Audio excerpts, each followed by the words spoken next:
Bonjour à tous, je me présente donc Charlotte Trudeau de Fredon Grand Est, qui vais animer ce webinaire sur la gestion de l'eau et je vais essayer de répondre au mieux à toutes les questions que vous pourriez avoir. Donc n'hésitez pas à les poser dans le chat et comme l'a indiqué Aurélie, ma collègue qui se charge de l'animation des questions, à la fin de chaque petite partie, on prendra quelques minutes pour répondre aux questions qui sont posées.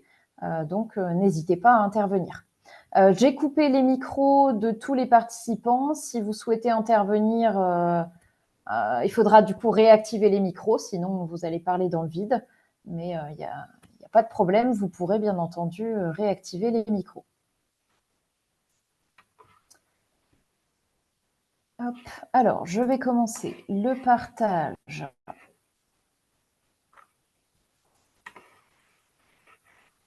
Si ça veut bien fonctionner, partager l'écran. Tac. On va même faire comme ça. Alors, est-ce que vous voyez mon écran? Aurélie, est-ce que tu peux me confirmer si ça fonctionne ou pas? Je ne vous vois plus. Pour le moment, je le vois pas. Ok, c'est que ça marche pas. Donc, on va faire, je vais faire comme ça. Et Là, c'est en peut-être train de... Oui, que là, ton écran s'est affiché. C'est bon. c'est bon, ça passe en pleine page et tout nickel. Oui, c'est tout bon. Oh. Alors, je ne vois plus du coup s'il y a des personnes en salle d'attente, donc j'arrêterai le partage à la fin de la présentation de la structure pour vérifier s'il y a du monde en salle d'attente et après on sera parti. Donc, je vais vous parler aujourd'hui, durant, on va dire, 2 petites heures, de la préservation de la ressource en eau. Mais je vais commencer par vous présenter qui nous sommes, nous, Fredon Grand Est. Donc, on est une organisation et un réseau d'expertise assez unique en région. Et notre cœur de métier, c'est la santé du végétal, dans le respect de la santé publique, tout en visant la protection de l'environnement. Donc, c'est vraiment l'articulation de ces trois thématiques-là qui articule vraiment notre métier au quotidien. Par rapport à ça, on assure des missions du coup d'intérêt général au service de la protection de l'état sanitaire des végétaux, de l'environnement et de la santé publique. Donc on surveille la présence et l'émergence d'espèces qui vont impacter les végétaux, l'environnement et la santé humaine. On accompagne également vers une gestion plus durable des espaces agricoles, publics et privés. On a un rôle de conseil et de formation des différents publics professionnels. On informe et on sensibilise et on coordonne également des plans d'action territoriaux avec différents partenaires. On a un pôle environnement donc, qui mène des activités d'études, d'animation, de conseil, de sensibilisation, de communication, voire même de formation sur l'ensemble des thématiques qu'on va retrouver sur la rosace.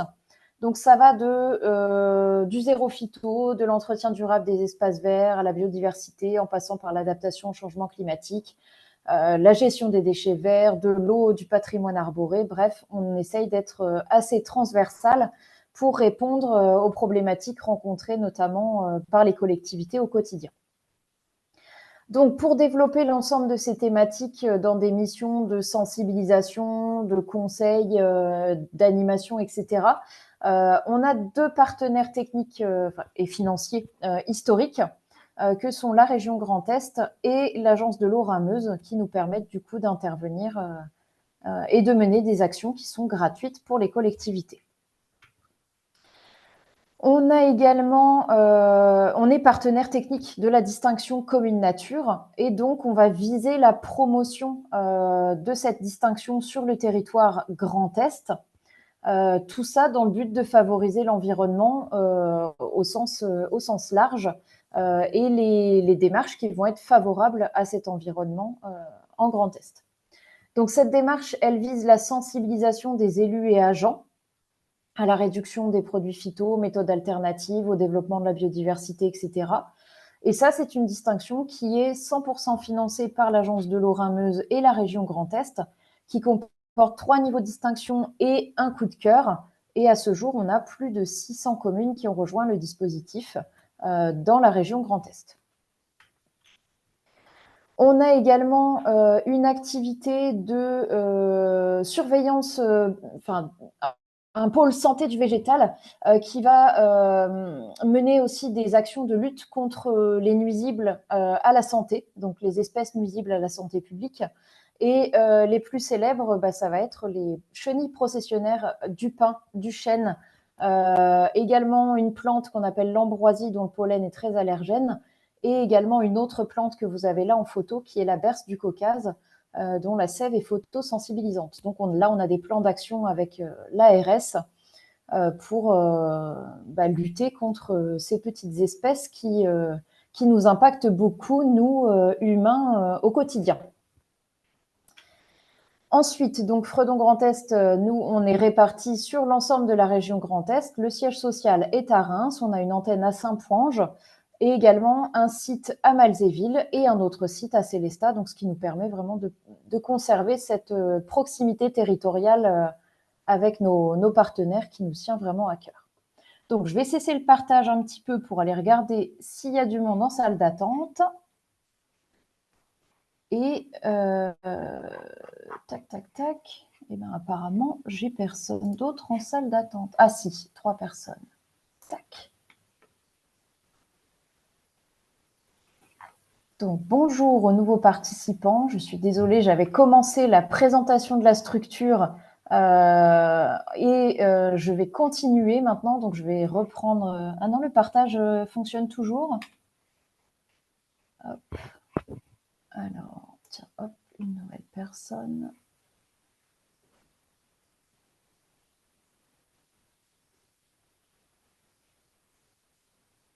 Voilà. Bon, je n'ai plus personne en salle d'attente, donc je reprends mon diaporama et on va pouvoir rentrer dans le vif du sujet. Tac. Ça ne marche pas. Si ça marche. Oui, c'est bon. Tac. Hop. Donc, rentrons dans le vif du sujet sur ce webinaire sur la gestion de l'eau. Donc voilà le sommaire qui va vous être présenté, donc, sur lequel on va échanger. Donc je vais commencer par des notions assez basiques, on va dire, qui vont être le changement climatique, le réchauffement, l'évolution de la pluviométrie, les épisodes climatiques intenses.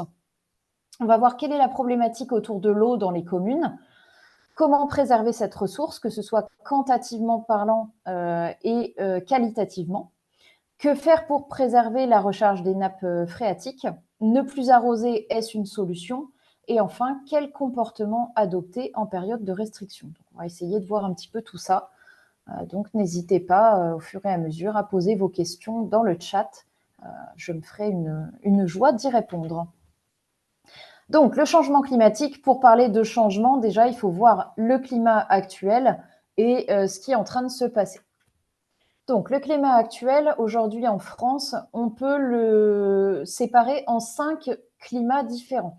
On va avoir le premier qui va être le climat océanique, qui va se caractériser donc sur toute la côte du nord au sud, en passant par l'ouest, qui se caractérise par des températures douces, une pluviométrie abondante, répartie relativement toute l'année.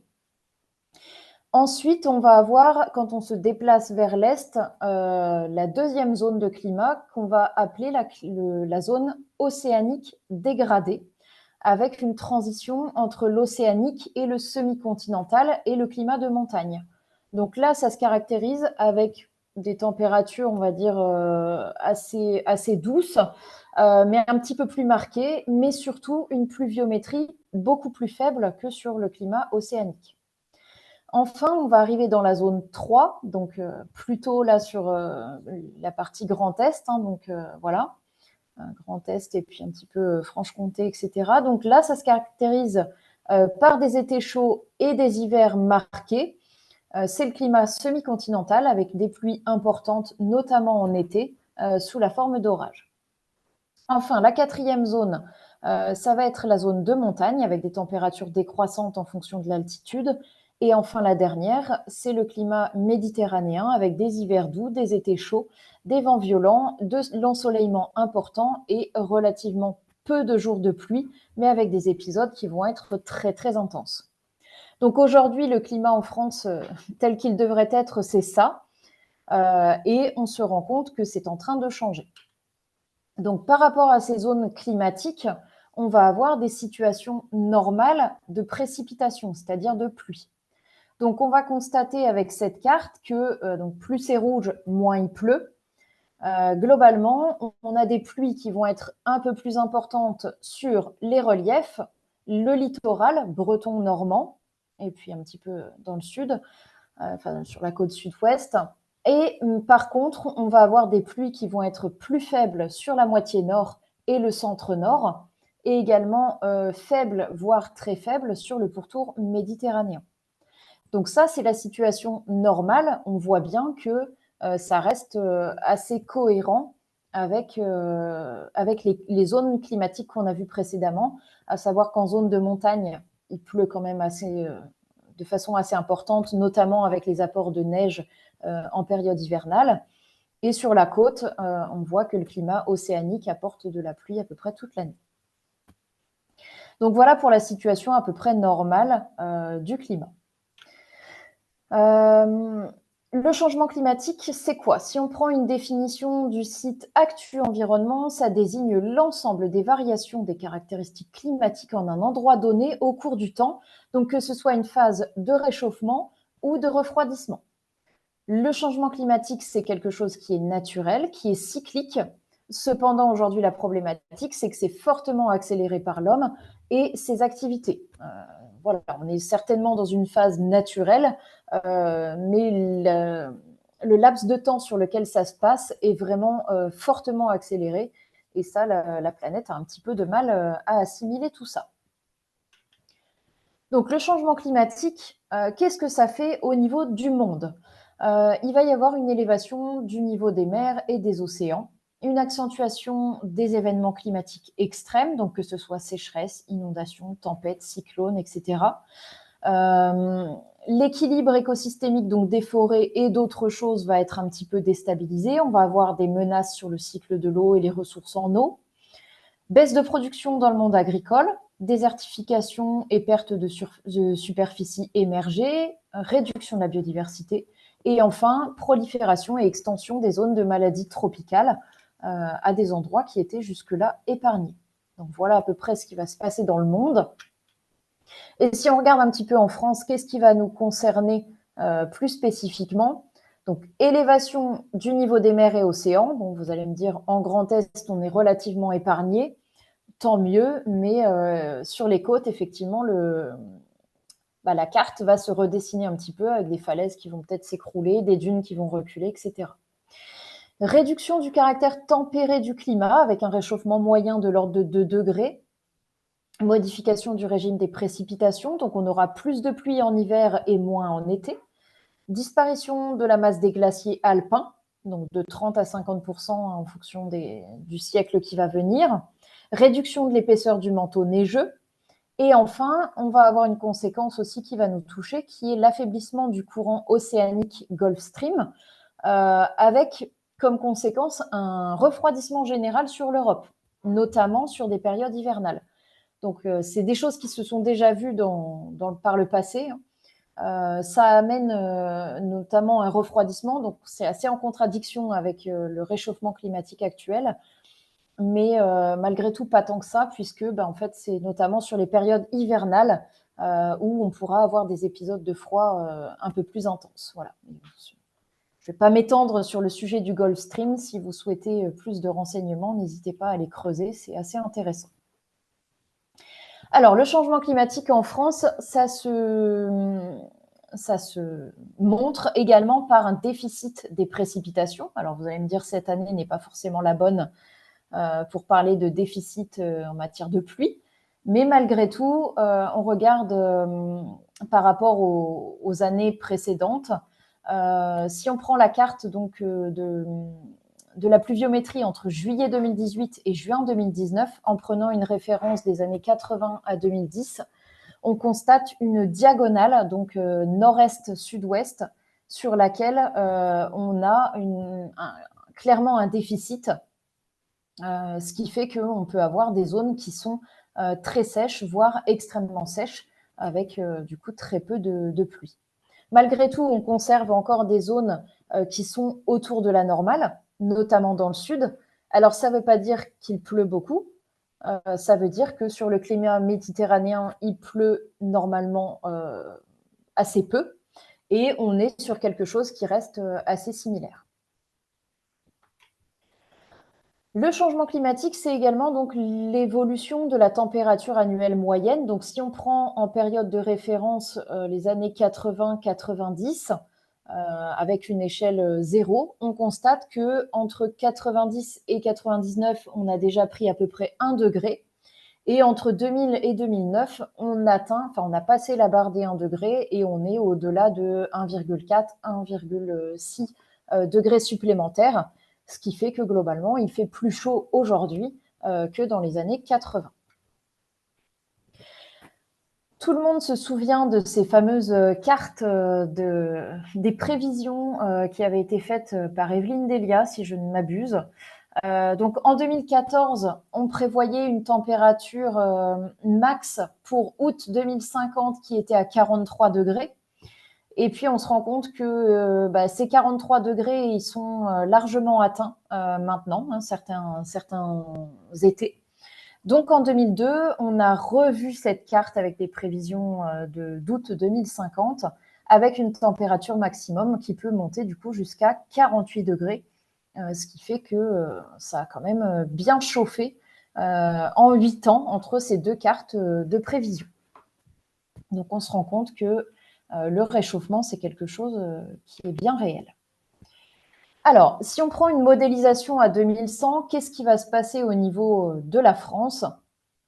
On va avoir donc plus de pluie sur une grande partie de la France. Le réchauffement climatique, c'est ça, hein, malgré tout, c'est aussi plus d'eau, puisque s'il fait plus chaud, l'eau s'évapore plus et donc elle va finir par retomber d'une manière ou d'une autre, hein, que ce soit sous forme de pluie, de grêle, de neige, mais ça finit toujours par retomber.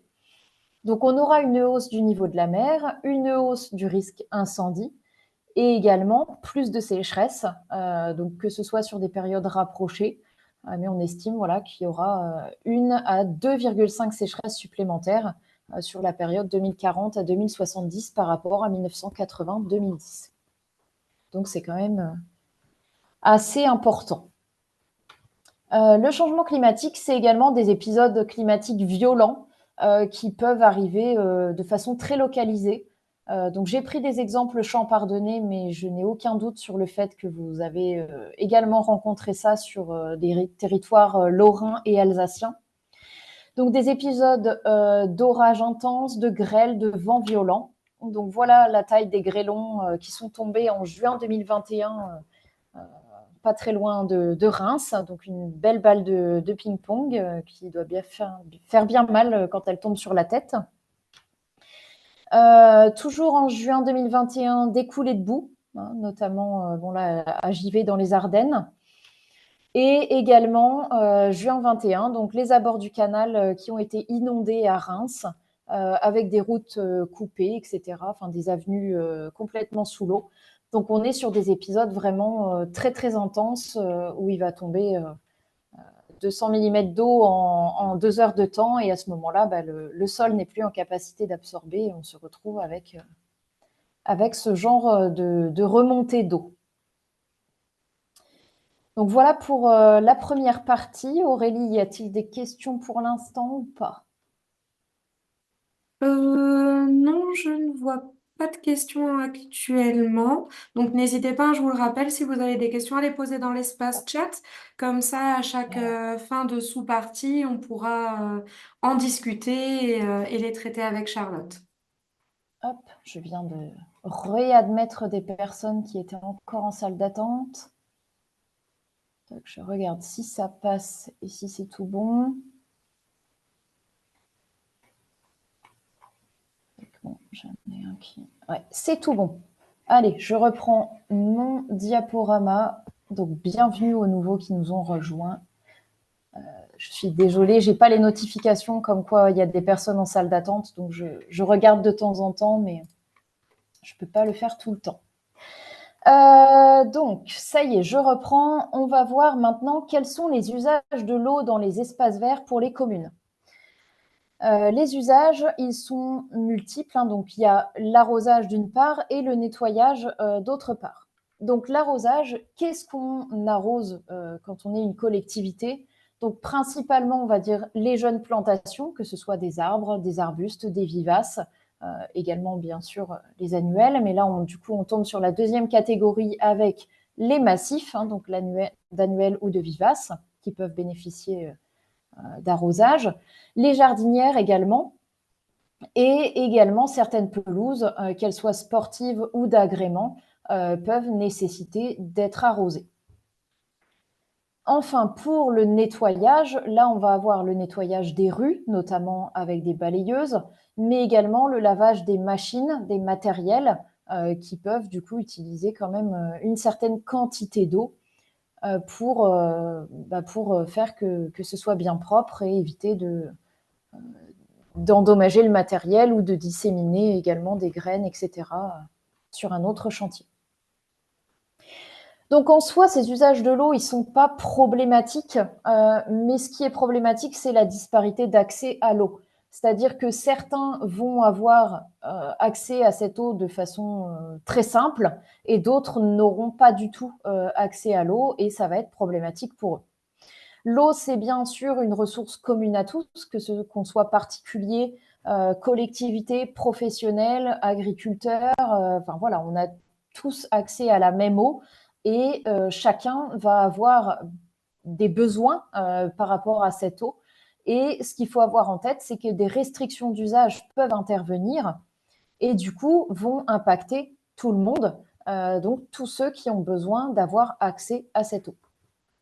Donc un agriculteur, il va en avoir besoin notamment pour le bétail, pour l'arrosage de certaines cultures. Donc c'est vraiment quelque chose qu'il faut prendre en compte. Mais une collectivité a également des besoins assez importants en eau, notamment pour l'arrosage. Donc pourquoi arroser? Pourquoi est-ce qu'on arrose les espaces verts? Parce que les plantes ont des besoins en eau. L'eau va leur servir à produire de l'énergie, à transporter des éléments nutritifs. Donc une plante qui se développe a vraiment besoin d'eau. C'est quelque chose d'indispensable pour elle. Et elle a également besoin d'eau pour éviter le stress hydrique, donc qui va faire qu'elle va avoir un ralentissement de son développement. Elle va finir par dessécher et dépérir. Donc une plante qui a un stress hydrique trop important ou trop prolongé va dépérir, soit partiellement, soit totalement, mais c'est quelque chose qu'elle ne supporte pas. Donc arroser, oui, mais quelle quantité fournir? Comment savoir si la plante en a assez? Ça, c'est quelque chose qui est un élément multifactoriel. Ça va dépendre à la fois de la plante, de sa transpiration. Est-ce qu'elle transpire beaucoup par les feuilles, pas beaucoup, etc. Ça va également dépendre de l'évaporation du sol. Est-ce que le sol va s'évaporer beaucoup? Est-ce que l'eau qui est présente dans le sol va remonter facilement pour s'évaporer ou est-ce qu'elle va rester plus facilement dans le sol? Ça va dépendre également des conditions climatiques. Est-ce qu'il fait chaud? Est-ce qu'il y a du vent? Donc tout ça va avoir un impact pour savoir si la plante en a eu assez ou pas. Donc comment savoir si la plante a accès à l'eau qui est présente dans le sol également? Il faut savoir que le sol, c'est la réserve d'eau de la plante, mais que sa capacité de rétention à ce sol, elle est variable en fonction de la texture du sol, de son taux de matière organique, de la profondeur de sol qui est exploitée par les racines. Tout ça va permettre d'avoir des éléments sur le fait de savoir si c'est accessible ou non par la plante facilement.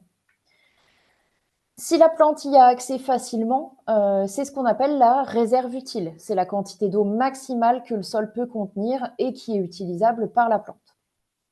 Et au sein de cette réserve utile, on a la réserve facilement utile qui correspond à la partie donc, de la réserve utile qui est effectivement exploitée par les racines et utilisable et assimilable par la plante. Donc tout ça, c'est vraiment des éléments à avoir en tête parce que des fois, on va se dire, ah bah c'est bon, le sol est un peu humide, la plante y a accès. Oui, mais en fait, en fonction du type de sol qu'on a, la plante n'a peut-être pas forcément totalement accès à cette eau qui est présente dans le sol. Arroser, oui, mais comment? Parce qu'il y a aussi donc, des gestes qui sont à favoriser pour économiser l'eau ou pour que la plante maximise sa capacité à absorber l'eau qu'on lui donne. Donc, on préconise d'arroser le matin ou en fin de journée.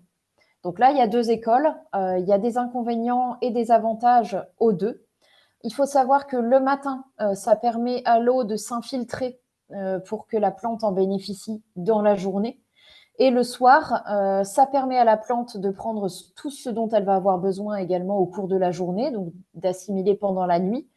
Mais par contre, ça peut être également propice au développement des maladies fongiques, donc notamment des champignons, puisque l'humidité va rester sur une période nocturne, donc pendant la nuit, et ça peut aussi favoriser donc le développement de ces champignons-là. Donc en fait, en fonction des plantes, il faut aussi vérifier si la plante est sensible aux maladies fongiques. On va plutôt préférer arroser le matin plutôt que le soir. Ce qu'il faut avoir en tête également, c'est qu'on va préférer des apports importants, c'est-à-dire une grosse quantité d'eau, mais espacée dans le temps, plutôt que des apports faibles, rapprochés. C'est-à-dire qu'on va plutôt préférer apporter, 100 litres d'eau à un arbre toutes les semaines, plutôt que de lui apporter un arrosoir de 10 litres tous les jours. Pourquoi? Parce que les apports importants vont descendre en profondeur et vont permettre aux racines de descendre aussi pour aller chercher cette humidité-là. Donc, on va vraiment chercher à faire descendre les racines en profondeur plutôt que d'apporter de l'eau régulièrement qui va rester en surface et qui va du coup faire que le système racinaire ne descend pas en profondeur. Alors, quel système utiliser? Donc, il y a des systèmes d'arrosage qui sont assez multiples. Le trempage, l'arrosoir, le tuyau, la cuve d'arrosage, l'arrosage en goutte à goutte, les tuyaux microporeux, les arroseurs intégrés.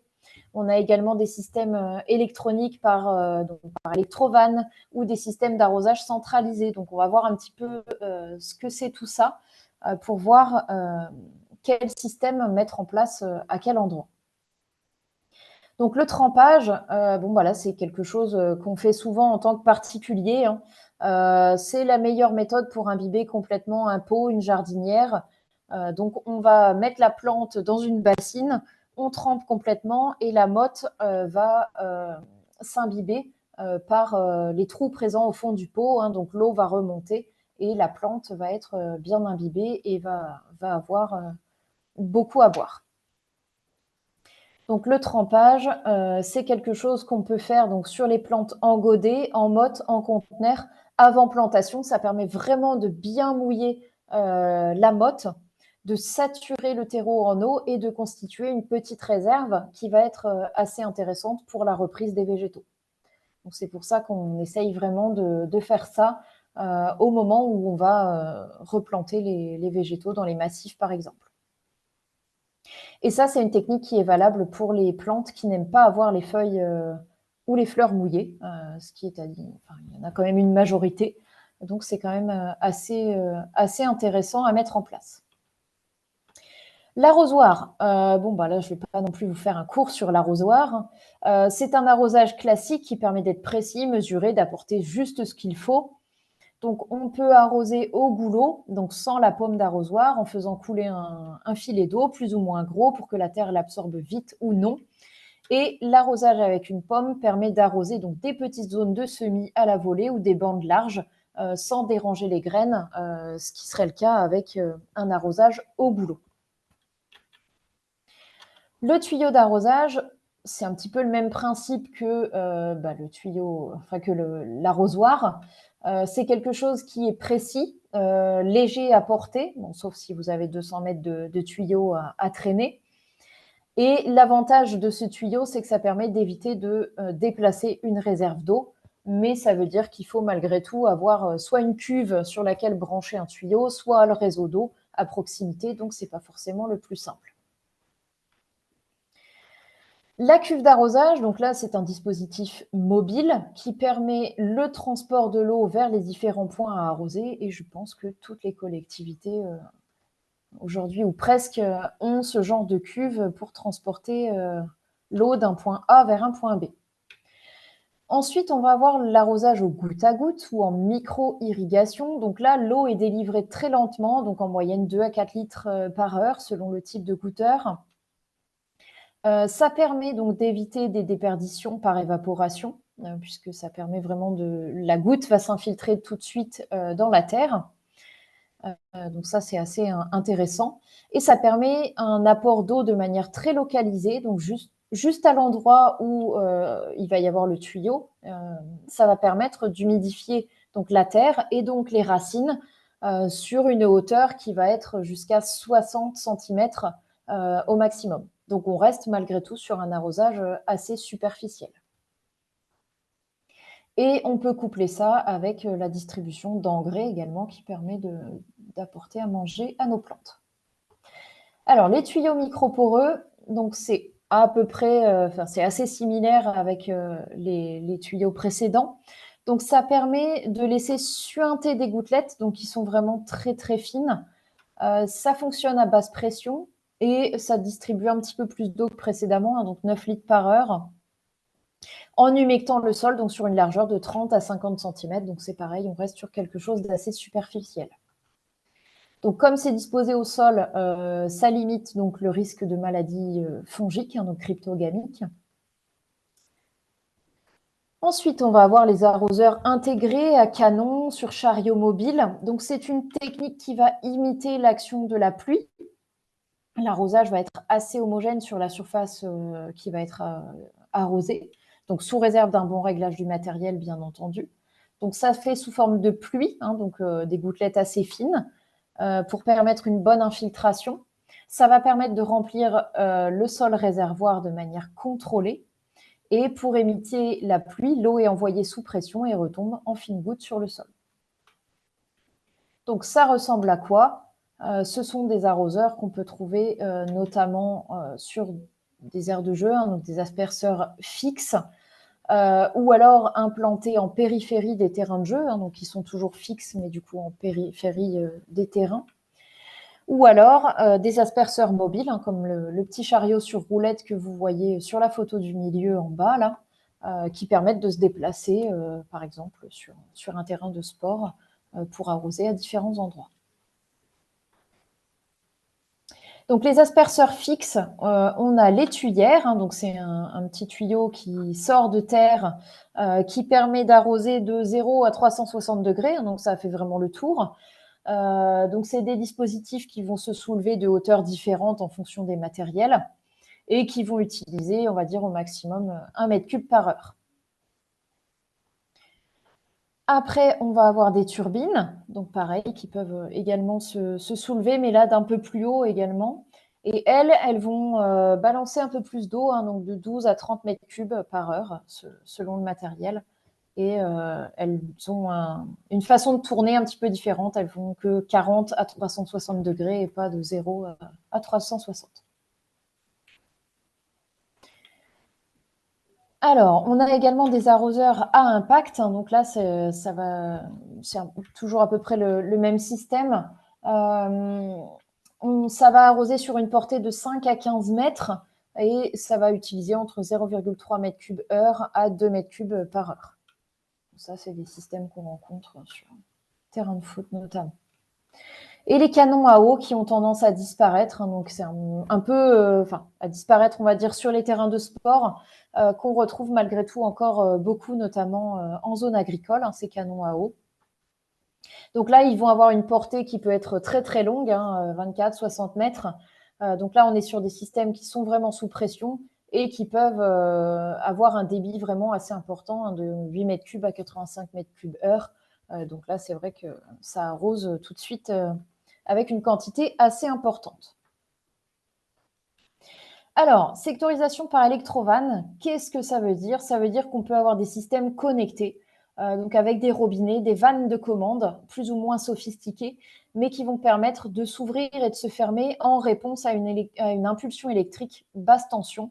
donc soit déclenché manuellement, soit par un programmateur, donc par un ordinateur ou une horloge, mais on peut vraiment avoir quelque chose d'assez précis qui nous permet d'arroser au bon moment.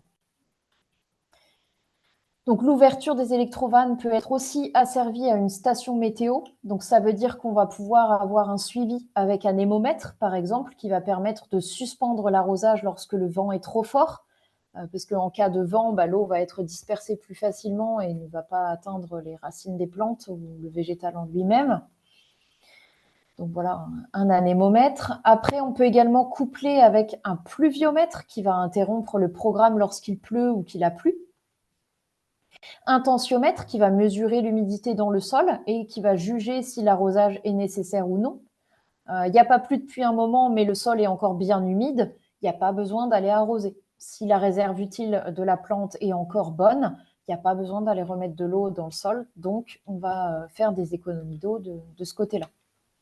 Et le calcul de l'évaporation également, enfin de l'évapotranspiration, peut également être pris en compte, donc ce qui permet vraiment d'avoir un système qui va être optimisé pour faciliter l'arrosage.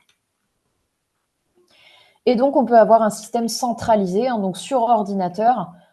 Donc, on peut avoir un ordinateur central qui va gérer la programmation, la gestion du système d'arrosage de toute la commune, qui va être spécialement conçu pour permettre cette gestion centralisée et de faire des économies et d'avoir une notion très précise de ce qui se fait dans les différents secteurs de la ville.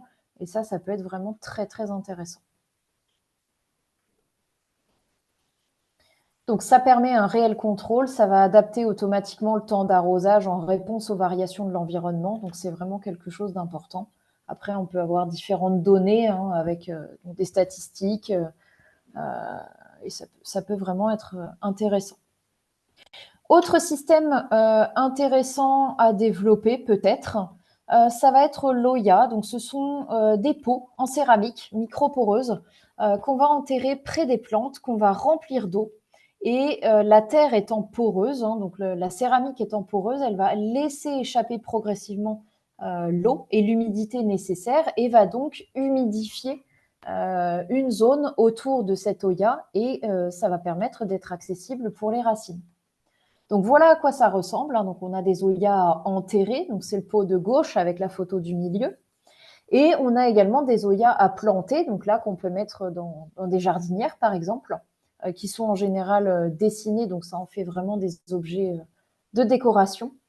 Donc qu'on remplit d'eau et qui vont permettre de laisser échapper l'humidité et d'arroser la plante progressivement. Donc ça c'est quelque chose qui est intéressant. Malgré tout, la limite de ce système-là, c'est qu'on va être sur un arrosage qui va rester, pareil, assez superficiel, hein, donc en zone superficielle. Donc, les racines ne vont pas forcément descendre en profondeur. Et moi, à titre privé, j'en ai chez moi dans mon potager. Et c'est vrai qu'en fin de saison, quand j'arrache les tomates, je me rends compte que toutes les racines sont venues s'agglomérer autour de l'Oya pour vraiment chercher l'eau là où c'était le plus facile pour les racines.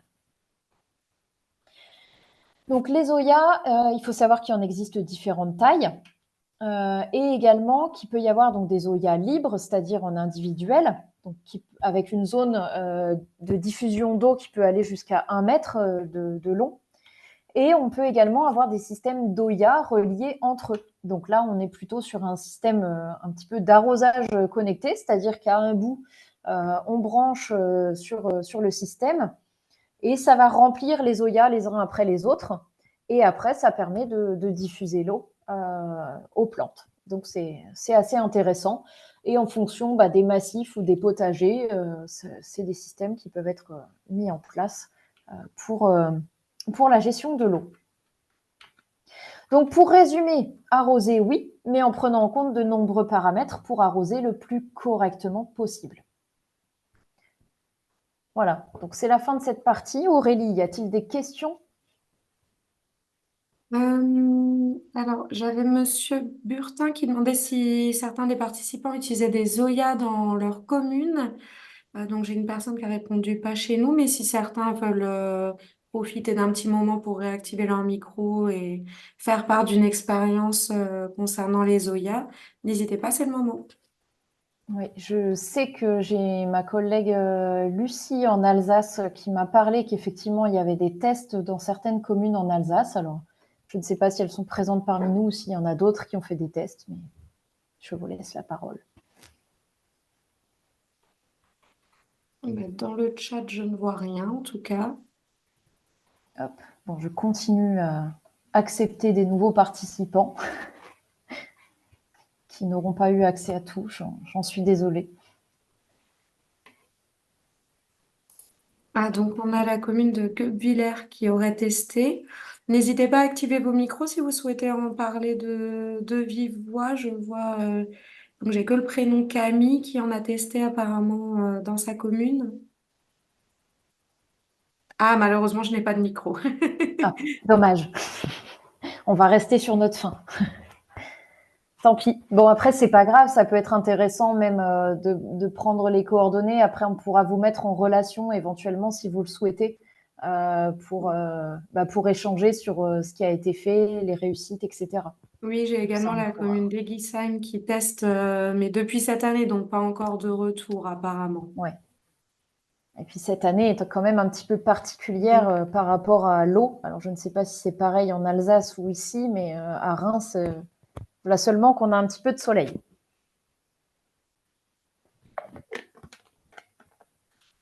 Hop, je vais continuer du coup sur le petit paragraphe, enfin sur l'enchaînement suivant. Donc, comment préserver la ressource en eau? Donc, que ce soit pour préserver sa qualité et sa quantité. Donc, ça représente les deux enjeux de la ressource, hein, la qualité, faire en sorte qu'elle soit la meilleure possible et donc limiter l'utilisation et le rejet de polluants, quels qu'ils soient. Et la quantité d'eau, donc faire en sorte d'utiliser aussi peu d'eau que possible, mais autant que nécessaire. Hein. J'ai un petit peu détourné la maxime de la gestion différenciée qui est entretenir le moins possible, mais autant que nécessaire. Donc, ça veut dire qu'il faut vraiment essayer d'économiser la ressource au maximum et de ne pas abuser dans l'utilisation. Donc, la qualité de la ressource, ça passe par la limitation, voire la non-utilisation de produits phyto pour l'entretien des espaces verts. Donc, aucun désherbant, mettre en place des méthodes préventives plutôt que de désherber. Donc, enherber, végétaliser, faire en sorte de ne pas avoir à désherber les espaces qu'on veut entretenir. Limiter l'utilisation de produits contre les ravageurs, avec une utilisation possible de prédateurs naturels ou de faire des lâchers s'il faut. Pas de produits également contre les maladies fongiques. Essayer de renforcer le choix variétal pour s'orienter vers des variétés qui vont être moins sensibles aux maladies. Donc, ça peut être une réponse aussi à ces problématiques-là. Et également, on peut aussi rajouter un point qui est la tolérance vis-à-vis d'un végétal qui va être un petit peu moins joli parce que plus sensible à certaines maladies. Ne plus utiliser de produits pour l'entretien des espaces verts, mais également ne plus utiliser de produits biocides, donc de produits anti-mousse, pour tout ce qui va être toiture, façade, lavoir, etc. Il faut essayer de trouver des alternatives. Donc pareil, essayer de limiter l'utilisation de l'eau de javel et des produits nocifs de ce genre. Pour tout ce qui va être toiture, fontaine, façade, lavoir, etc., on peut s'orienter vers des techniques de nettoyage à basse pression. Donc, parce que le Karcher, hein, donc le nettoyage à haute pression, va avoir tendance à endommager la pierre ou le support. Donc, plutôt des nettoyages à basse pression, à eau chaude, pour avoir l'action de la chaleur qui va quand même être assez important. Et puis, un brossage manuel ou mécanique hein, qui va aider quand même à limiter un certain nombre de problématiques. Pour préserver la qualité de la ressource en eau, il y a également un élément qui est important, c'est limiter et optimiser l'utilisation d'engrais. Donc que ce soit un engrais organique ou minéral, mais voilà, c'est limiter et apporter la bonne quantité. Donc, un engrais, c'est quoi? C'est un produit donc organique ou minéral incorporé à la terre pour en maintenir ou en accroître la fertilité. La fertilité, c'est l'aptitude à produire.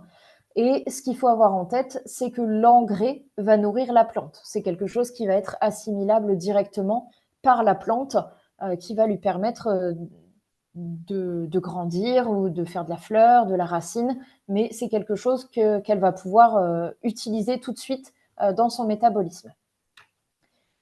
Le compost, à l'inverse, c'est un produit issu de la mise en fermentation de certains déchets, donc agricoles ou urbains, de façon à récupérer des éléments riches en minéraux et matières organiques qui sont ensuite incorporés aux terres agricoles ou aux terres quelles qu'elles soient, afin de les enrichir.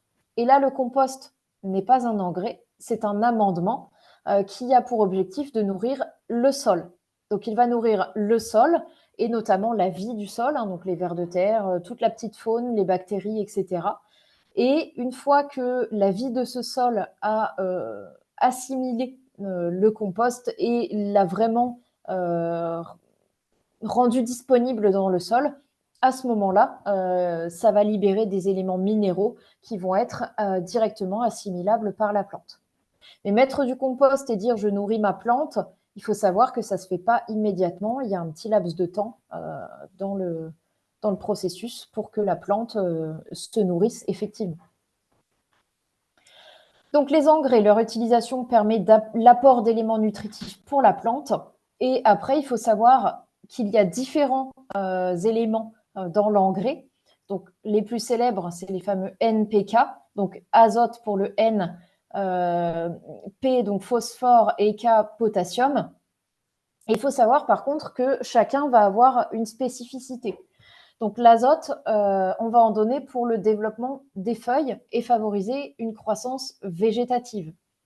Le phosphore, ça va être pour les racines et le potassium pour tout ce qui va être développement de fleurs, de fruits, résistance au froid, à la sécheresse, etc. Donc on voit qu'en fonction de ce qu'on va apporter, on va avoir des réponses de la plante qui vont être assez différentes.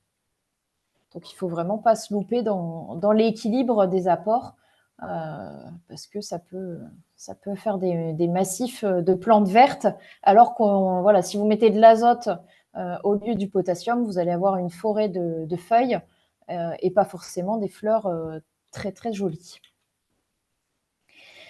Alors, ce qu'il faut également avoir en tête, c'est que l'utilisation trop importante d'engrais peut entraîner le déclin de certains organismes vivants du sol qui ne vont plus avoir leur rôle à jouer dans la décomposition de certaines matières organiques et qui du coup vont disparaître du sol. Sauf que s'ils disparaissent, ça va entraîner une déstructuration du sol, ce qui va également à son tour entraîner une diminution de la capacité de stockage du sol, que ce soit en eau ou en éléments nutritifs. Donc, il faut avoir en tête que l'utilisation excessive d'engrais va finir par abîmer notre sol. Hein, si on résume très très rapidement cette idée, va abîmer le sol et du coup va diminuer la capacité du sol à aider nos plantes. Donc, c'est quand même là aussi un petit peu problématique. Également, attention aux excès. Trop d'azote n'apportera rien de plus aux plantes. Et il faut savoir que l'excès d'engrais peut provoquer une difficulté d'absorption de l'eau chez certaines plantes. Donc là, je n'ai pas le mécanisme scientifique en tête, mais l'excès peut aussi entraîner des difficultés pour la plante. De même, trop de potassium va provoquer certaines carences en magnésium chez certains végétaux. Donc là aussi, en fait, tout est question d'équilibre. Il ne faut pas aller à l'excès d'un côté ou de l'autre.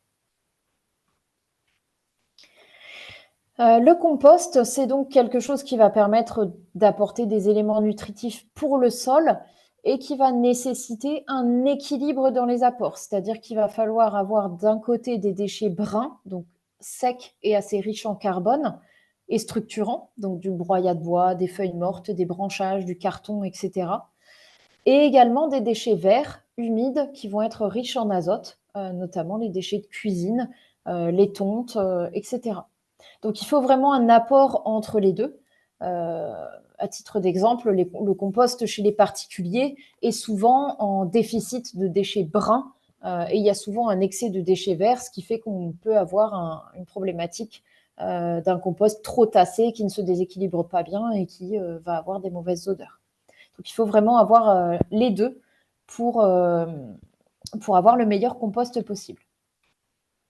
Donc, le compost, c'est cet équilibre entre le brun et le vert, mais c'est également des êtres vivants chargés de la décomposition des déchets qui vont avoir besoin d'humidité et d'oxygène. Donc, il va leur falloir un petit peu d'eau et un petit peu d'aération dans ce tas de compost pour vivre correctement. Ça veut dire qu'il va peut-être falloir apporter un petit peu d'eau en période trop sèche, pardon. Et il va peut-être falloir aussi aérer le tas de compost de temps en temps pour que ça ne soit pas trop tassé et permettre à ces organismes de vivre correctement. Alors, pareil, on ne va pas rentrer dans quelque chose de trop scientifique, mais le compost va avoir tendance à améliorer ce qu'on appelle le complexe argilo-humique d'un sol. Alors, ce qu'il faut avoir en tête, ce complexe argilo-humique, c'est une association de colloïdes de matière organique et de matière inorganique qui vont être liés à des ions minéraux chargés positivement, qui vont permettre donc de lier l'humus et l'argile. Donc, si on prend le dessin, on a l'humus d'un côté, donc c'est la matière organique, l'argile de l'autre, ils sont tous les deux chargés négativement. Et ensuite, on va avoir tout plein d'éléments minéraux autour qui vont être chargés positivement. Et donc, d'un point de vue chimique, on a du moins d'un côté, du plus de l'autre. Ils arrivent à s'accrocher. Et l'idée, c'est qu'ils restent accrochés le plus longtemps possible pour permettre au sol d'accrocher le maximum d'éléments qui vont du coup pouvoir être assimilables par les plantes par la suite. Donc, il faut vraiment avoir en tête que le compost va nourrir le sol et va lui apporter une stabilité par ce complexe argilo-humique. Et ce qu'il faut savoir, c'est que lorsque le complexe est stable, les éléments nutritifs sont conservés dans le sol. Et donc, pour que ça reste stable, il faut un apport d'humus régulier dans les communes, dans la terre, en fait, de façon générale. Donc, l'apport d'humus se fait par l'apport de matière organique. Ça va être du paillage organique, ça peut être du compost, ça peut être du fumier, donc animal, mais ça peut être plein de choses en fait. Et ce qu'il faut avoir également en tête, c'est que globalement, il faut avoir souvent une couverture du sol avec des matières qui peuvent se décomposer et qui vont finir par l'enrichir. Donc, on a vu l'enjeu de préservation pour la qualité de l'eau. On va voir un petit peu l'enjeu pour la quantité d'eau. Donc, pour préserver la ressource, on peut partir aussi dans l'idée de ne pas utiliser d'eau potable. C'est-à-dire que voilà, l'eau potable, elle a un coût, il y a le traitement que ça représente, etc. Et ben, on choisit de s'orienter vers l'utilisation d'eau de récupération, des eaux de pluie, par exemple, sur les toitures. On peut également utiliser des eaux grises ou alors utiliser de l'eau de source d'un puits ou d'une rivière. Ça reste malgré tout l'utilisation d'eau. Donc, il ne faut pas chercher aujourd'hui à compenser totalement et dire, voilà, j'utilisais 100 mètres cubes d'eau potable, je veux 100 mètres cubes d'eau de source. Ça reste malgré tout 100 mètres cubes d'eau qui sont utilisés, mais il faut essayer de voir si on peut faire différemment. Donc, d'un point de vue réglementaire, la réutilisation de l'eau de pluie est encadrée par deux textes. Le premier, donc d'août 2008, relatif à la récupération des eaux de pluie et à leur usage à l'intérieur et à l'extérieur des bâtiments.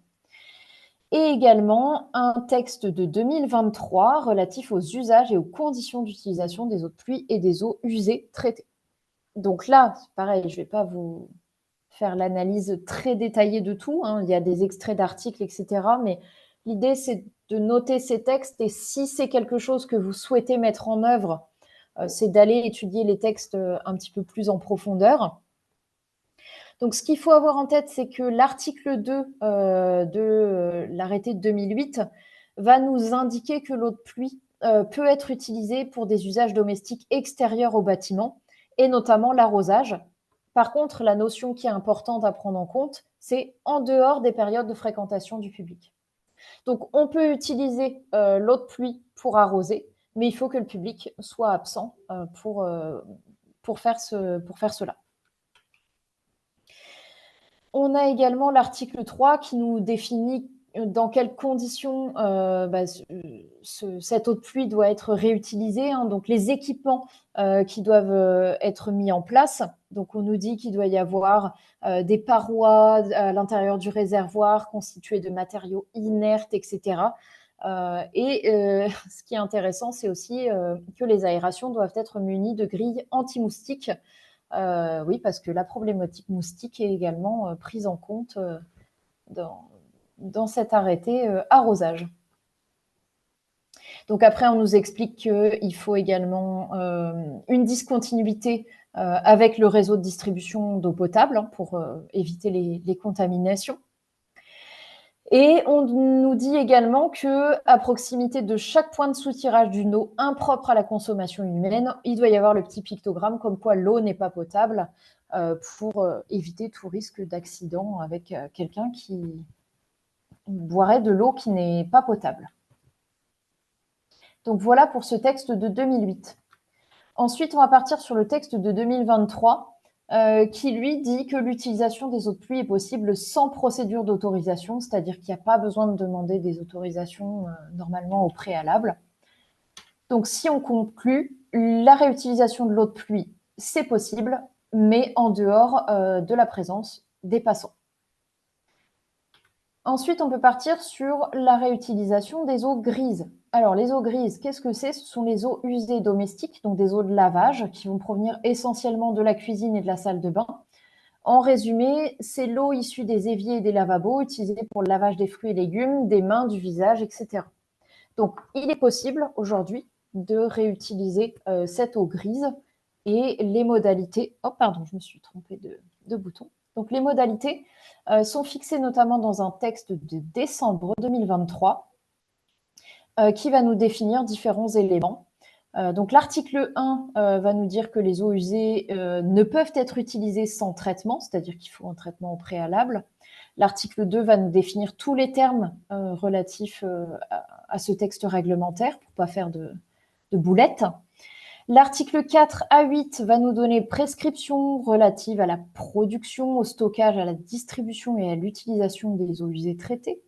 L'article 9 et 10 va nous donner les procédés de surveillance. L'article 11 à 15, le suivi, la traçabilité, l'évaluation et la conformité et des points de vue, des éléments d'information.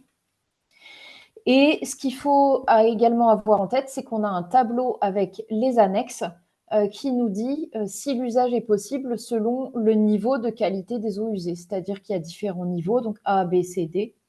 Et en fonction, on peut arroser, par exemple, des espaces verts ouverts au public, ou alors si l'accès est limité au public. Donc tout ça, c'est des éléments à prendre en compte avant de se lancer dans la réutilisation d'eau grise. Donc c'est possible d'utiliser de l'eau sale, donc de l'eau grise, mais malgré tout, il y a quand même ces textes réglementaires à respecter pour ne pas faire n'importe quoi. Et donc voilà, donc l'annexe 4, ça nous donne, toujours dans l'annexe, mais le tableau 4 nous donne les paramètres et le niveau de qualité de l'eau. Donc on voit qu'il y a différents éléments qui sont variables en fonction de la qualité des eaux usées traitées, donc toujours ces catégories A, B, C, D. Donc là, c'est important, il y a des analyses à faire avant le réemploi. Donc voilà pour cette partie-là. Aurélie, y a-t-il des questions? Alors oui, j'ai une question de la mairie de Soufflenheim. C'est au sujet du vinaigre, Charlotte. Oui. Beaucoup de particuliers utilisent du vinaigre pour désherber. Oui. Est-ce une solution à envisager en commune? Alors, plusieurs éléments par rapport à l'utilisation du vinaigre. Donc, d'une part, le vinaigre a bien été autorisé en tant que substance de base à usage désherbant. Malgré tout, c'est quelque chose qui reste très, très encadré par la loi. C'est-à-dire que c'est un vinaigre à un certain dosage. Donc, j'ai un doute. Donc, je n'ai pas envie de vous dire de bêtises. Et j'hésite entre 8 ou 15%. Donc, il faudrait que je revérifie. Et c'est surtout qu'on a un nombre d'applications qui est très, très restreint. Ça doit être 2 par an au maximum. Et le vinaigre est un acide, c'est-à-dire un produit de contact, c'est-à-dire qu'il va brûler juste ce sur quoi il est appliqué et il ne descendra pas dans les racines. Donc en fait, c'est une fausse bonne idée puisque la plante, si elle a déjà de la réserve dans les racines, elle va repartir et du coup, elle sera verte, on va dire, en 15 jours, quoi. Donc le vinaigre, d'un point de vue purement réglementaire, s'il est utilisé dans les conditions définies par les substances de base, est autorisé. Malgré tout, j'ai tendance à dire que c'est pas une solution miracle, puisque ça repoussera, hein, du coup, de par le fait que ça reste quelque chose qui est en contact avec la plante, qui brûle uniquement ce que ça a touché. Et c'est surtout que, comme c'est un produit acide, ça va également avoir un impact très important sur la vie du sol sur lequel c'est mis en place, en fait.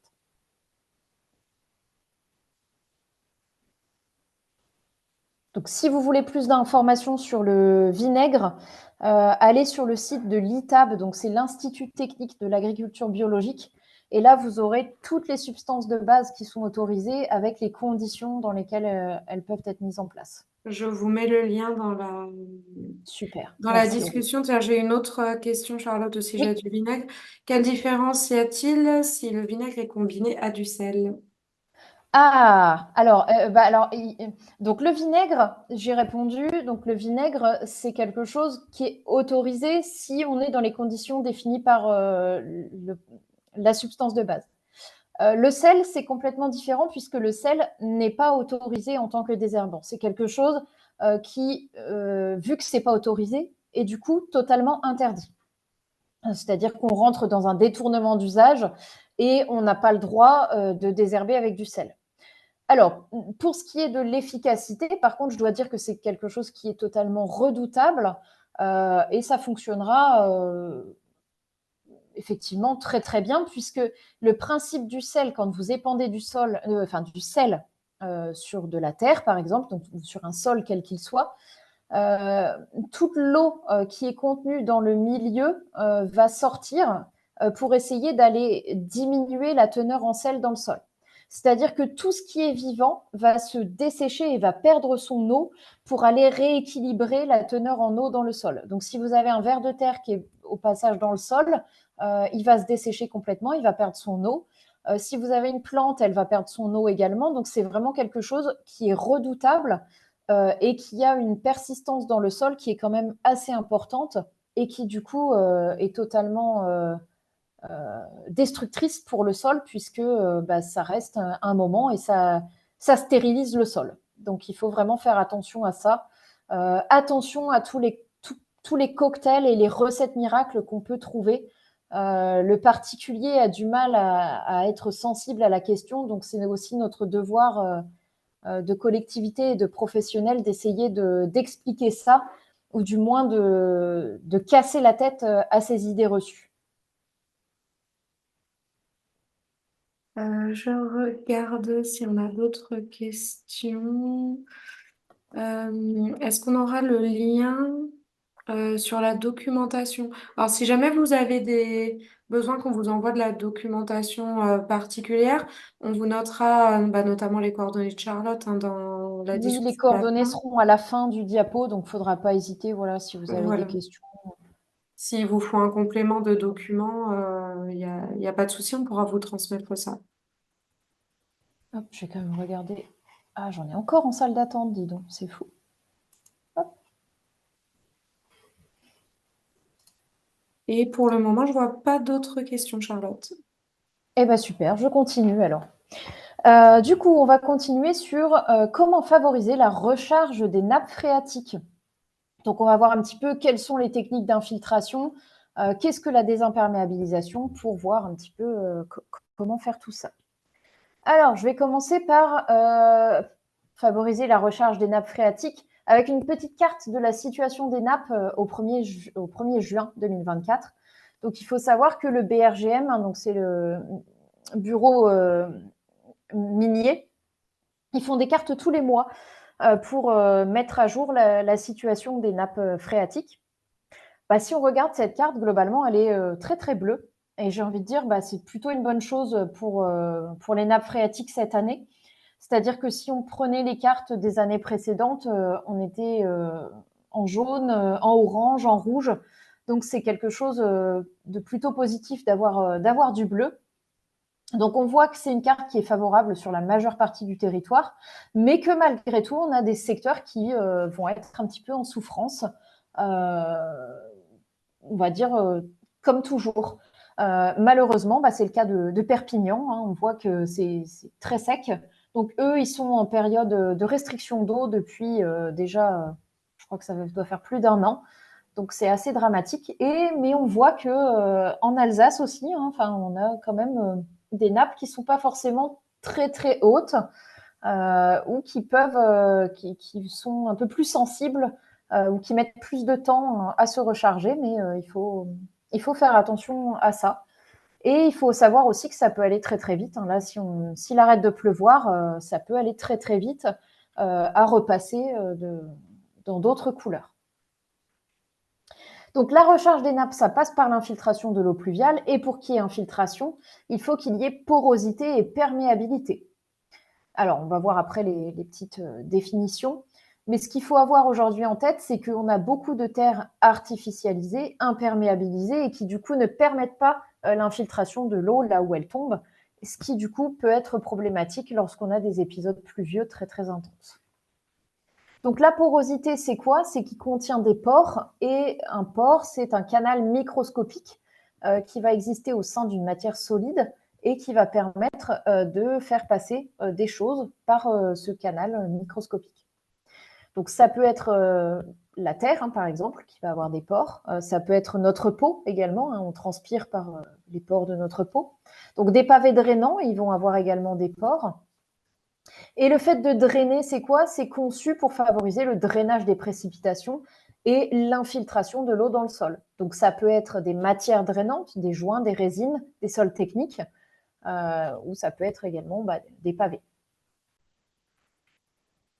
La désimperméabilisation, c'est quoi? C'est un procédé qui consiste à retirer les surfaces imperméables et à les remplacer par des surfaces perméables. C'est-à-dire qu'en gros, on va enlever l'enrobé et on va faire en sorte de rendre la surface perméable. Alors le problème, c'est qu'il ne faut pas juste enlever l'enrobé et puis remettre de la terre dessus. C'est-à-dire que si on ne vient pas décompacter un peu plus en profondeur, eh ben, on n'aura pas forcément un sol qui va être perméable pour autant.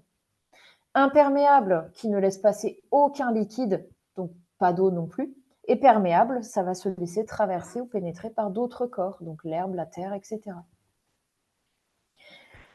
L'artificialisation des sols, c'est le changement survenu par la main de l'homme sur la nature du sol.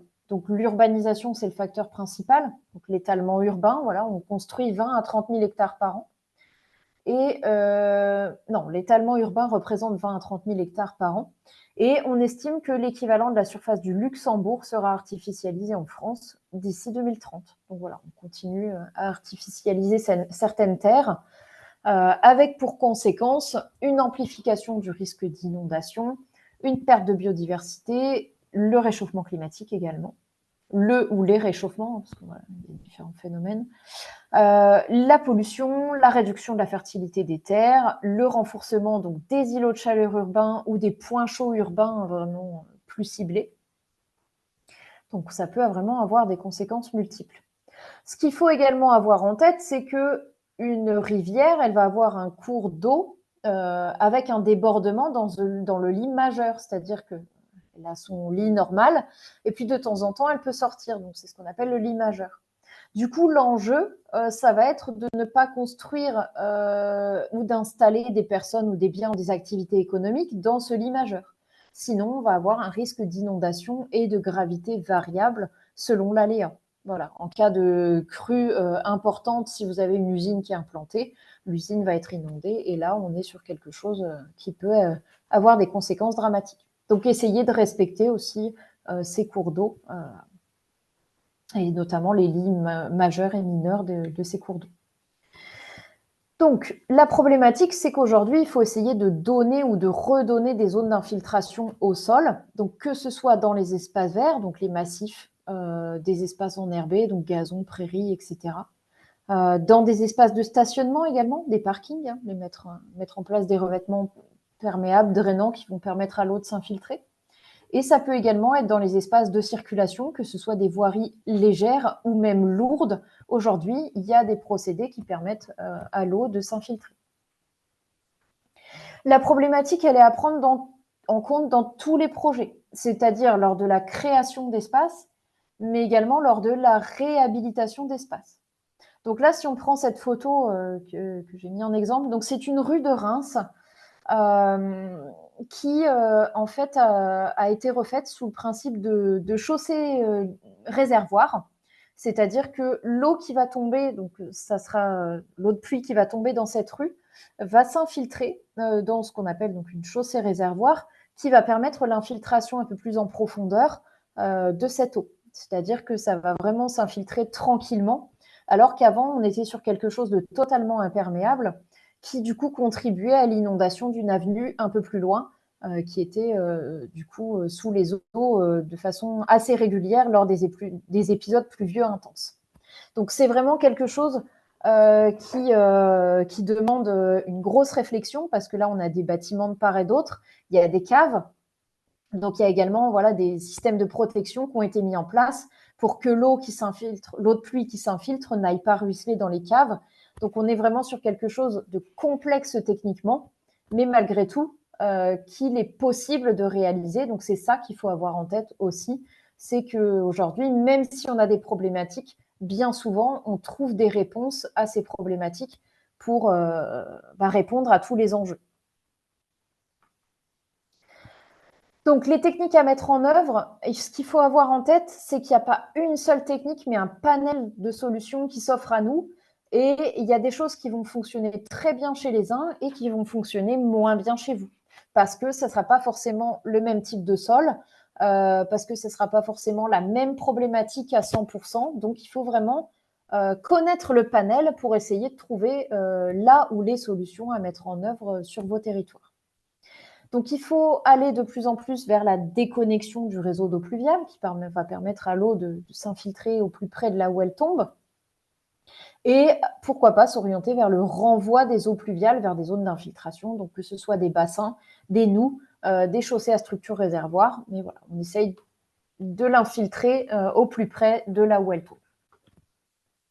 Donc là, je vais mettre en avant un projet d'une commune haut-marnaise qui a choisi donc de refaire sa traversée urbaine, donc une route assez classique, des trottoirs de part et d'autre, qui était totalement imperméable.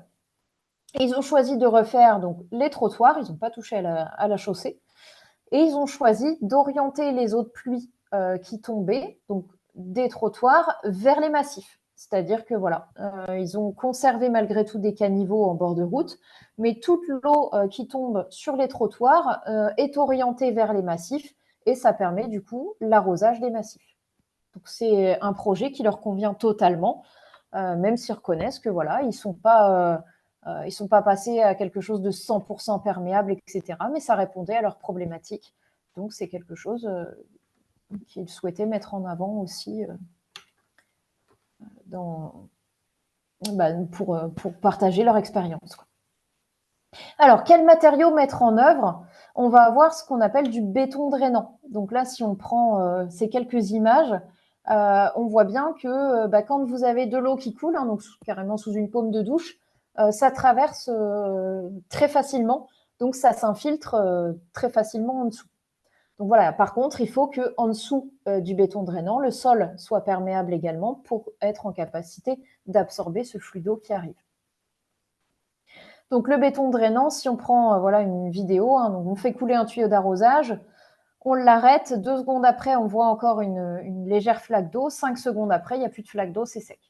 Donc c'est quand même assez important au niveau du volume qui peut être absorbé, et ça absorbe quand même une belle quantité. On peut également couler du béton sur des armatures alvéolaires. Donc là, ce sont des alvéoles en carton. Donc vous faites un béton classique autour de ces alvéoles. Donc on peut faire du béton avec des fers à béton, même qui vont croiser. Et puis une fois que le béton est bien sec, vous allez passer un coup de laveur à haute pression. Et à ce moment-là, ça va casser les alvéoles en carton et vous allez pouvoir mettre de la terre, par exemple, et semer dans les alvéoles qui sont apparus. Hein. Donc, voilà, vous mettez de la terre dans les alvéoles, vous semez, et vous avez quelque chose qui va être 100% drainant. Et puis après, on va avoir des dalles alvéolées, donc qu'elles soient en béton ou en plastique, qui vont permettre, une fois remplies de terre ou de gravier, d'être également perméables. Après, on a également, j'ai également un autre projet à mettre en avant qui est donc Chepy dans la Marne, qui fait une combinaison de matériaux drainants, de zones perméables, qui vont favoriser l'infiltration de l'eau là où elle tombe. Donc eux, c'est pareil, hein, ils ont refait entièrement leur trottoir. Et à l'inverse d'un Bécourt, là, l'ensemble des trottoirs va être 100% perméable, donc avec différents matériaux mis en œuvre. L'avantage de ce projet-là, c'est qu'il y a également une déconnexion de certaines toitures des particuliers qui vont du coup s'infiltrer directement dans des noues qui vont être remises en œuvre, modelées sur les zones de trottoir. Les zones de sortie de véhicules vont être en pavé drainant, donc pour les particuliers. Donc on voit vraiment que c'est un gros projet avec beaucoup de matériaux drainants qui ont été mis en place. Donc, conclusion, l'aménagement, ça peut vraiment être une source d'approvisionnement en eau pour les végétaux. On a un ensemble de solutions à l'œuvre pour répondre à ces problématiques et c'est impossible de faire la même chose partout. On a la réalité du sous-sol, du climat qu'il va falloir prendre en compte les contraintes locales pour essayer de faire le projet le plus adapté à la problématique qu'on rencontre, nous, sur notre territoire. Hop, j'en arrive à la fin d'une partie. Y a-t-il des questions? Alors j'ai une question qui demande donc le désherbage à l'eau chaude est-elle la solution au vu des restrictions d'eau? Non, au vu des restrictions d'eau, je ne m'orienterai pas vers cette méthode-là qui a tendance quand même à utiliser beaucoup d'eau. Donc c'est vrai que si on est dans une commune ou un département où la restriction d'eau tombe assez facilement, je ne pense pas que ce soit un usage prioritaire d'aller désherber avec de l'eau chaude. Donc j'essayerai de trouver une alternative à cette méthode-là. Ouais.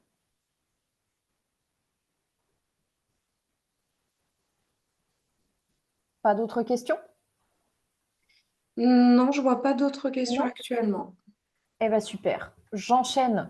Ne plus arroser, est-ce une solution? Alors, si on reprend la problématique de pourquoi on arrose, on va arroser pour plusieurs raisons hein, qu'on a déjà vues tout à l'heure, parce que la plante elle a des besoins en eau, etc. Mais on va également arroser parce qu'on va avoir parfois des plantes en pot. Sauf que des plantes en pot, elles vont être restreintes à leur propre volume de terre. Elles ne vont pas pouvoir aller chercher l'eau ailleurs. À ce moment-là, on va être obligé d'arroser.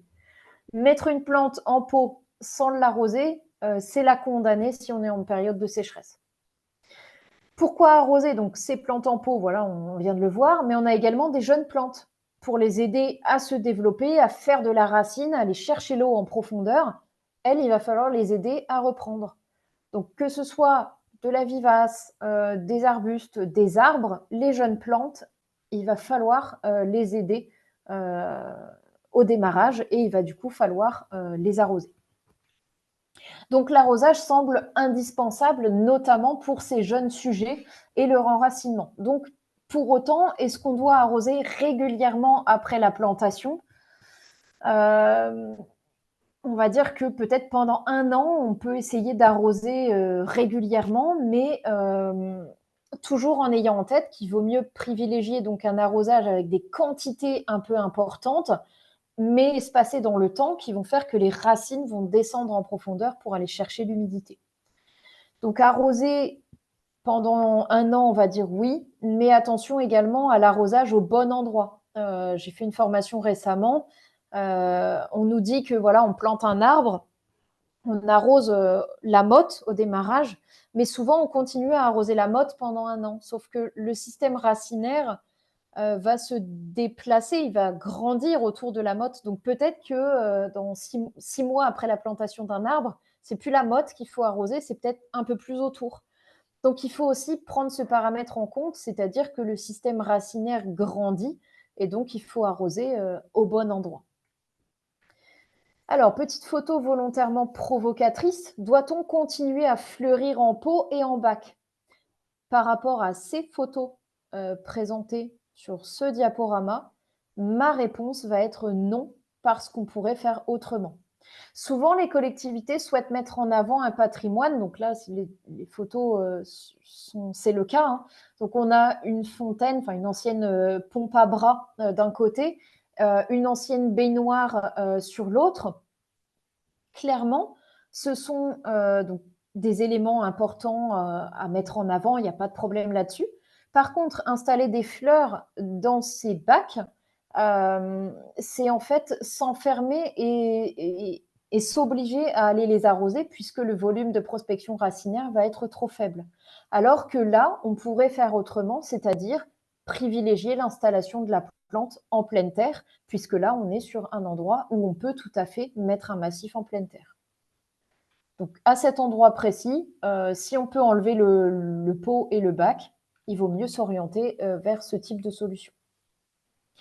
Privilégier l'installation de la plante au bon endroit et en pleine terre en prenant en compte des éléments climatiques nécessaires, c'est-à-dire le climat, comment il est, est-ce qu'il y a de la pluie, est-ce que c'est sec. Il va falloir choisir la plante en fonction du climat local. L'exposition, est-ce que je suis au soleil, est-ce que je suis à l'ombre, mi-ombre, pendant combien de temps? Est-ce qu'on est au sud, au nord, etc. Comment est le sol? Est-ce qu'il est acide, basique, pauvre, riche? Le vent, qui va accentuer certains effets, notamment des ressentis de froid ou un phénomène d'assèchement. L'eau, est-ce que l'eau va être facilement disponible dans mon sol ou pas? Donc tout ça, c'est des choses à prendre en compte pour essayer d'installer la plante dans les meilleures conditions possibles pour favoriser sa reprise et faire en sorte de ne pas arroser le plus souvent possible. Installer la plante dans une configuration favorable, c'est aussi privilégier les massifs en creux et non bombés. Pourquoi? Parce que quand on fait un massif bombé, on va avoir l'eau qui va ruisseler, c'est-à-dire que l'eau va arriver en haut et elle va descendre sur les côtés de la pente. Or, un massif en creux va avoir tendance, lui, à récupérer l'eau de pluie qui vient d'à côté. Donc, elle va s'accumuler et va permettre, du coup, d'arroser naturellement le massif. Donc, un massif bombé de ce type, on ne devrait plus en voir dans les années à venir pour la problématique de l'eau, du moins. Installer la plante dans une configuration favorable, c'est également implanter du paillage dans tous les massifs. Pardon, je commence à bafouiller. Donc, ça peut être un paillage de type toile, donc biodégradable, du paillage minéral, donc des graviers, du galet, etc. Ou encore du paillage organique, avec tout ce qui va être paillettes de lin, de chanvre, miscanthus, fèves de cosse de cacao, etc. Donc, on a plein de sortes de paillages différents. Ce qu'il faut avoir en tête, c'est que le paillage organique va se décomposer et va permettre d'améliorer la structure du sol. Le paillage minéral, à l'inverse, ne se décompose pas et peut avoir tendance à chauffer très très fort en été. Donc, dans certains pays, notamment en Allemagne, etc., il le retire de plus en plus pour s'orienter vers de l'organique. Donc, il faut prendre tous ces paramètres en compte, mais on peut jouer sur les couleurs, on peut jouer sur les types de plantes, etc. 1 heure de paillage, c'est 8 à 10 heures évitées, donc à désherber, bêcher, sarcler, biner, arroser, etc. Donc, c'est quand même assez intéressant de mettre en place du paillage. Et on peut aussi s'orienter vers l'utilisation de plantes annuelles, florifères, limiter l'utilisation de plantes annuelles florifères très gourmandes en eau et s'orienter vers des plantes qui vont être moins gourmandes en eau. Donc, ça peut être des vivaces, des arbustes, des grimpantes, des graminées, des arbres, mais également certains types d'annuelles aussi, qui vont être moins gourmandes en eau que d'autres.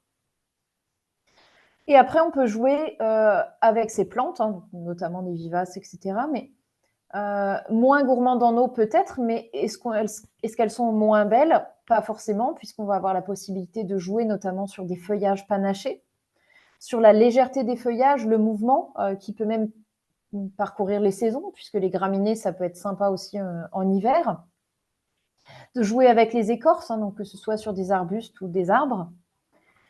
Et on a également donc des plantes qui vont avoir les feuilles qui vont changer de couleur selon les saisons. Donc là, j'ai mis un kiwi arctique. Alors, je n'ai absolument aucune idée de savoir s'il pourrait pousser en Grand Est ou pas, mais c'est une plante qui m'a paru assez rigolote puisque les feuilles deviennent roses à une certaine période de l'année.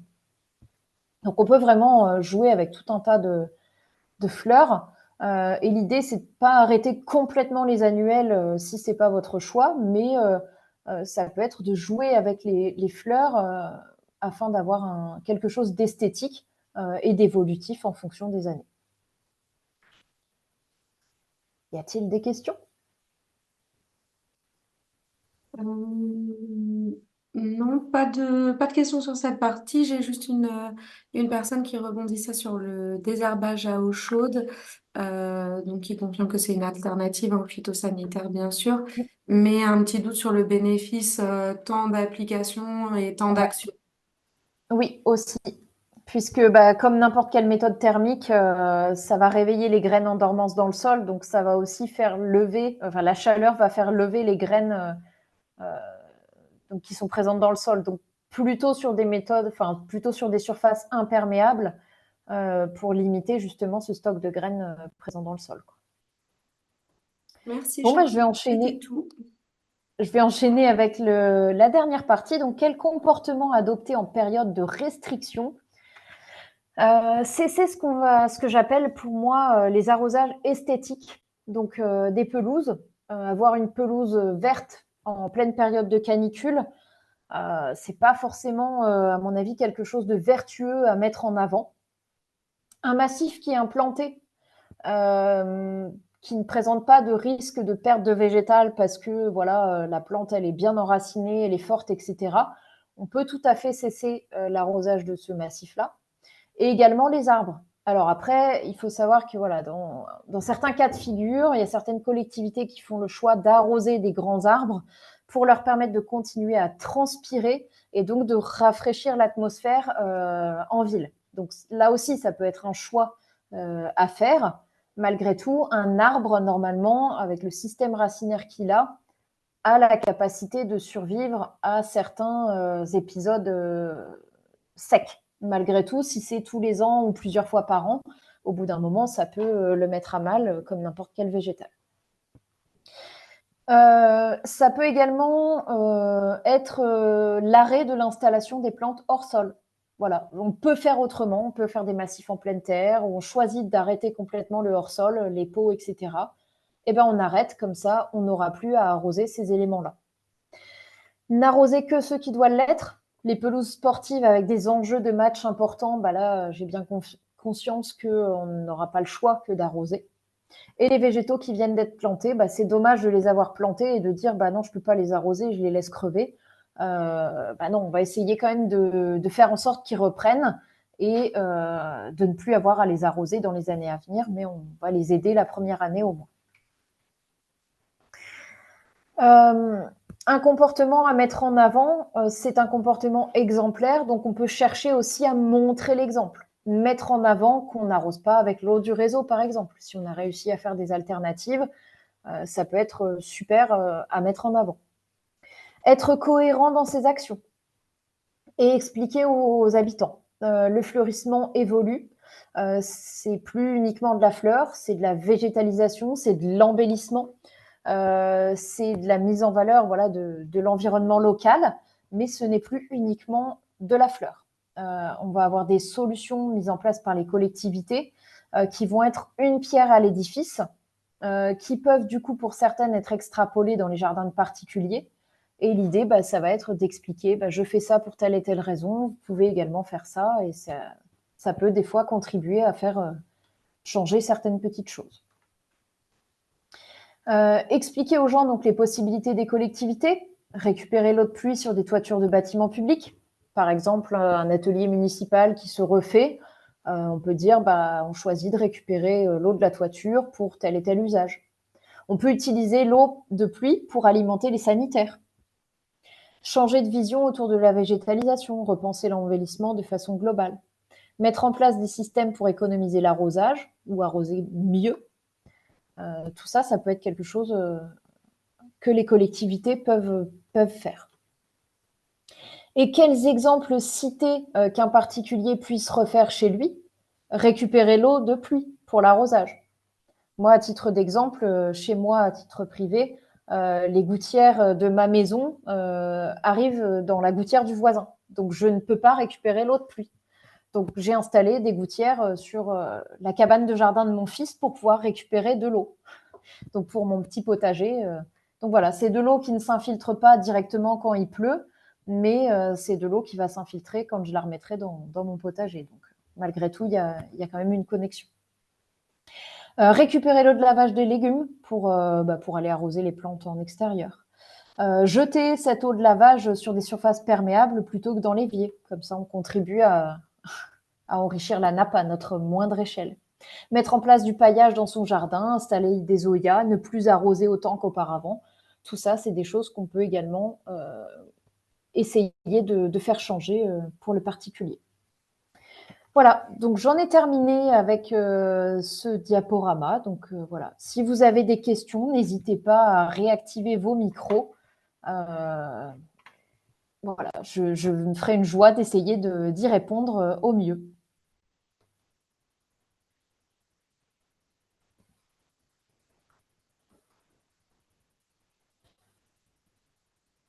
Alors, je regarde, mais là, j'avais pas d'autres questions.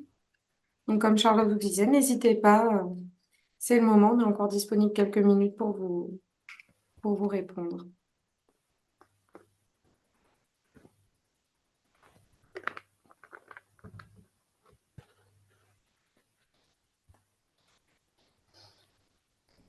Alors, aurons-nous le support? Alors, peut-être pas dans son intégralité, mais j'avais fait un compte-rendu, enfin, c'est une présentation que j'ai déjà faite, j'avais fait un compte-rendu, je peux vous envoyer ce compte-rendu sans aucun problème. Si vous souhaitez le compte-rendu, voilà, pas de problème. Je vais vous mettre mon adresse mail dans le chat, comme ça vous pouvez... voilà, tac. Je vais même mettre ça directement. Hop, voilà.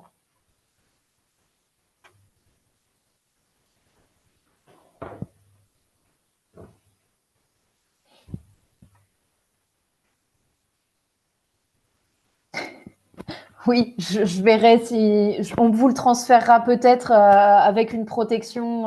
Oui, il y aura peut-être moyen. On verra ce qu'on peut faire avec Aurélie.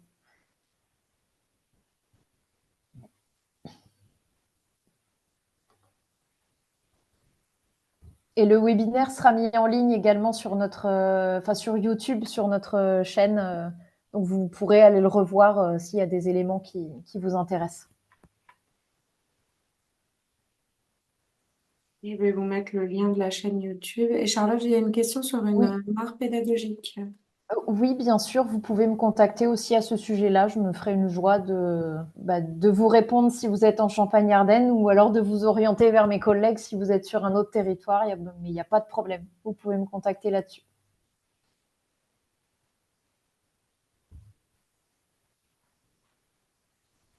Ah, ben, c'est à Chalon, donc ce sera pour Super. moi. Ça sera pour moi.